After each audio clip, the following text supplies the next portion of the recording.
ಎಲ್ರಿಗೂ ನಮಸ್ತೆ. ಕರ್ನಾಟಕ ಸರ್ಕಾರ ಇವತ್ತು ಡಾಕ್ಟರ್ ವಿಷ್ಣುವರ್ಧನ್ ಹಾಗೂ ಡಾಕ್ಟರ್ ಬಿ ಸರೋಜಿನಿ ಅವರಿಗೆ ಕರ್ನಾಟಕ ರತ್ನ ಪ್ರಶಸ್ತಿಯನ್ನು ಘೋಷಣೆ ಮಾಡಿದೆ. ಎಲ್ರಿಗೂ ತುಂಬ ಖುಷಿಯಾದಂಥ ವಿಚಾರ.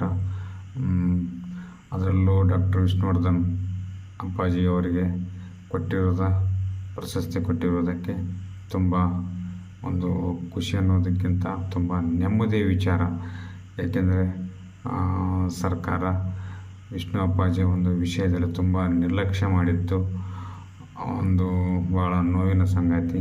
ಈಗ ಸರ್ಕಾರ ಎಚ್ಚೆತ್ತುಕೊಂಡು ಅವರ ಒಂದು ಏನು ಗೌರವ ಕೊಡಬೇಕಾಗಿತ್ತು, ಅವರಿಗೇನು ಒಂದು ಅಭಿಮಾನದ ಗೌರವ ಸಲ್ಲಬೇಕಾಗಿತ್ತು ಸರ್ಕಾರದ ಕಡೆಯಿಂದ, ಸಾರ್ವಜನಿಕವಾಗಿ ಅದು ಈಗ ಸಲ್ತಾ ಇದೆ.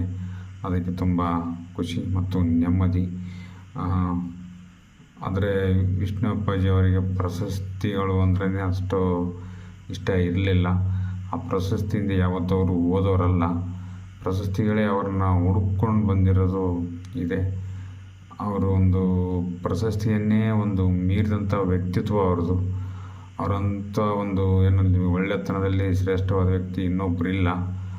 ಅದಕ್ಕಾಗಿ ನಾವು ವಿಷ್ಣುವರ್ಧನ್ ಅವರ ಒಂದು ಅಭಿಮಾನಿಯಾಗಿ, ಅವರ ಒಂದು ಅನುಯಾಯಿಯಾಗಿ ನಮಗೆ ತುಂಬ ಖುಷಿ ಅನ್ನೋದಕ್ಕಿಂತ ನೆಮ್ಮದಿ ವಿಚಾರ. ಈಗ ಸರ್ಕಾರ ಎಚ್ಚೆತ್ತುಕೊಂಡು ಈ ಪ್ರಶಸ್ತಿಯನ್ನು ಕೊಟ್ಟಿದೆ, ಅವರಿಗೆ ಗೌರವ ಕೊಟ್ಟಿದೆ. ಕರ್ನಾಟಕದ ಮಹಾಜನತೆಯ ಪರವಾಗಿ ಸರ್ಕಾರಕ್ಕೆ ಧನ್ಯವಾದಗಳು. ಜೈ ವಿಷ್ಣುದಾದ, ಜೈ ವಿಷ್ಣು ಅಪ್ಪಾಜಿ, ಜೈ ಕರ್ನಾಟಕ ಮಾತೆ.